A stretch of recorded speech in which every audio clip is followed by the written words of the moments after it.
Home Secretary Priti Patel has now claimed that the first batch of illegal migrants have been warned that they face deportation to Rwanda. Yes, this comes as Home Office Minister Tom Pursgloves told the Home Affairs Select Committee that the agreement to send migrants to Rwanda may be one of many. He said, and I quote, "I doubt it will be the last of those sorts of agreements that are reached involving countries around the world, but I genuinely do believe there will be a deterrent effect."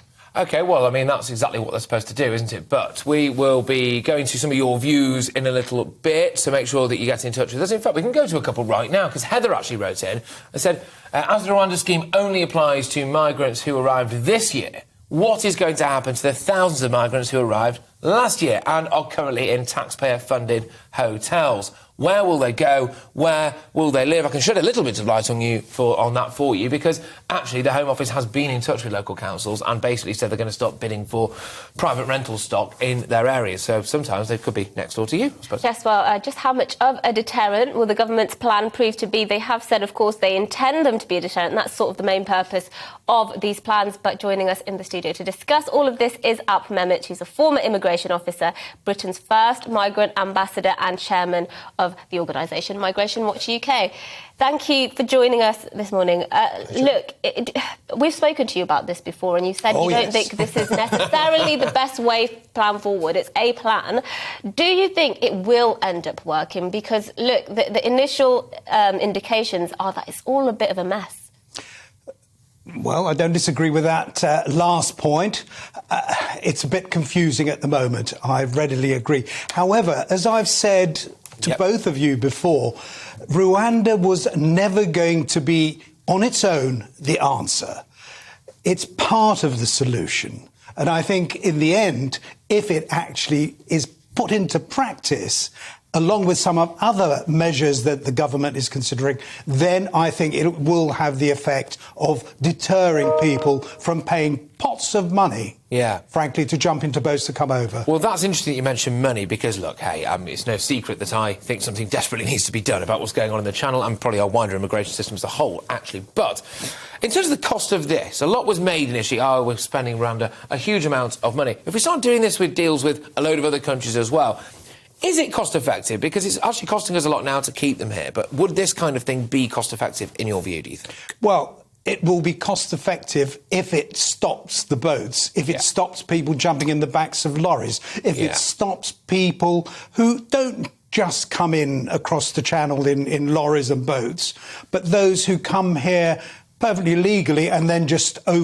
stay here illegally. So there's a lot to be done. This is a complex issue, and I think that the government, to be fair, the first time they've made a real effort to address it, everyone is suddenly jumping on the bandwagon of criticising the government for it not working yet, 2 weeks after it was put in place. I believe you heard my monologue. Yes, apologies for that, Al. But no, I'm just trying to put the squeeze on a little bit, really, because I do want to see planes start to take off, because otherwise I don't think it is a deterrent. But just in terms of who else might be sent to a place like Rwanda, we are hearing now, unconfirmed, but potentially some Ukrainian refugees who might arrive here illegally.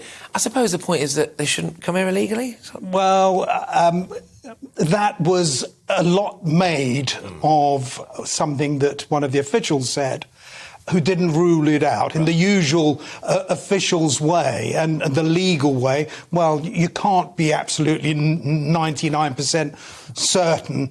However, if you are 99% certain, there's still that 1%, and it was really the 1% that he was probably pointing to. And he said, you can't rule it out, it is possible, but it's not going to happen. That's the point. OK.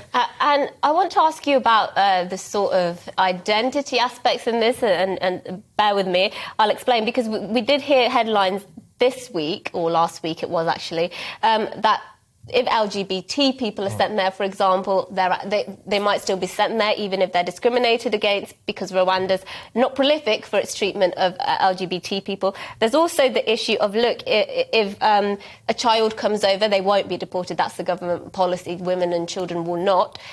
Won't we just have an influx of people saying, look, I'm a child, lying about their age, or people saying, actually, I identify as a woman, so you can't deport me? Because I would, if I was one of these, I would game the system if those are the rules. Well, I'm sure that if there are those who think they can get away with that line, they will try it. However, the fact is that 70% of those coming over in boats are, in fact, working age men. It's those that need to be really dealt with in the first instance. And if that happens, then perhaps more young men won't be paying pots of money, as I said earlier, to come over. Just very quickly, in terms of the security threat, potential security threat, if you tell someone they're going to be deported and then you leave it years, for example, actually that could pose a risk because that can breed contempt, it can breed anger, can't it? How quickly do we need to, once the decision's been made, basically get people out of there? Well, having been an immigration officer and an entry clearance officer, the moment you say to people no, they will get upset. Of course. They're angry. So what, frankly? What we've got to do is do the job properly and make sure that those who we're saying no to are not in a position to harm us. Alp, thank you very, very much. I have to come back in the studio more often. I've enjoyed this. Thank you very much. Alp Mehmet there, of course, a regular friend of GBNews, chairman of Migration Watch UK, amongst many other things.